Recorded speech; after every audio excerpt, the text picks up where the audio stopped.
Good morning. Good morning. How you guys doing this morning? I just wanted to share a brief thought with you guys. Galatians 1 verse 10. Am I trying to win approval of human beings or God? Or am I trying to please people? If I was still trying to please people, I would not be a servant of Christ. I just wanted to share that thought with you guys. So often we get caught up into the look at me group.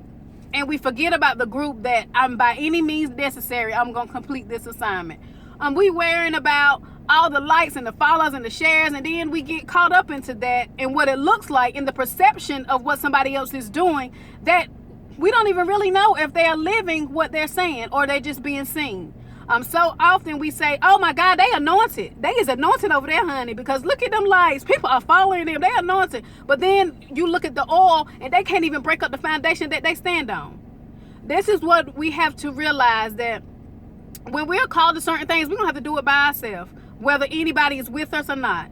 We have to be in a place and so comfortable in the calling that we have that we're not worrying about what people think. We're not worrying about if we're being seen. We're not even trying to seek their approval, because at the end of the day, at the end of it all, when it's our time to stand before Christ, He's not going to ask us, did sister such and such on your row approve of what He called you to do? So we have to stop being so caught up in what it looks like, and we really have to test the spirits that it's operating in. Like I said, a lot of times I may not get likes and I may not get shares, but I'm going to say what God told me to say on that day. I'm going to talk to the people that God told me to talk to. I'm going to go into places that He told me to go to, because that's what He called me to. And if I have to go by myself, I just have to go by myself, because I'm that confident in God. I'm not confident in man, because man changed like the weather. They with you this week, next week they might not come to one event, but I'm still going to go, because that has been my charge. So don't get caught up in the look at me's. Look at me doing all this stuff. Look at me, I am a child of God, because look at me, look at the people that's following me. I know I'm an anointed child. Not so. It's not what it look like. It's what you do in your private time that God recognizes. It's not what you do to be seen. It's so often that I get messages, private messages. I'm watching you. Do you think that you can pray for me on this situation? Can I talk to you?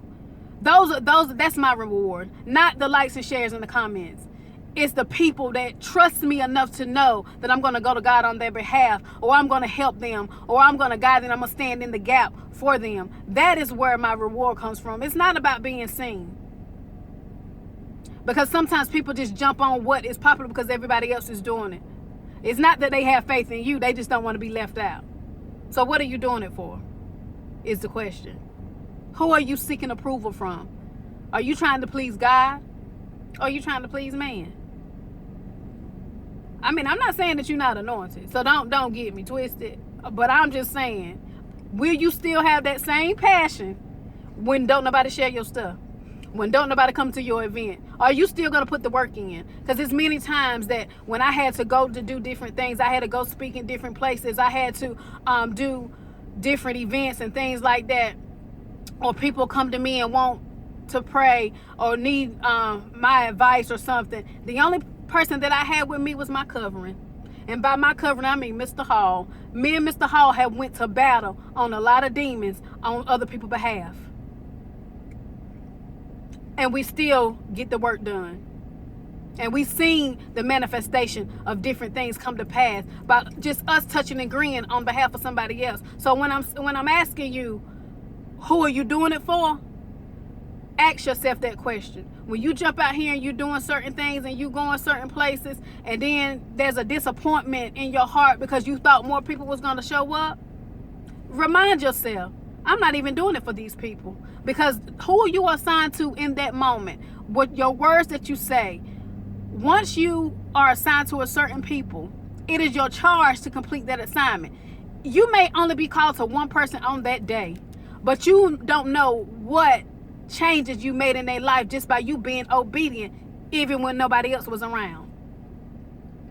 Galatians 1 and 10. Read it for yourself. Read it in the King James if you need to. But ask yourself, who am I doing it for? What group are you in? look at me all anointed over here doing God's work, or I'm going to do God's work by any means necessary. Ask yourself, who are you doing it for? Have a great day.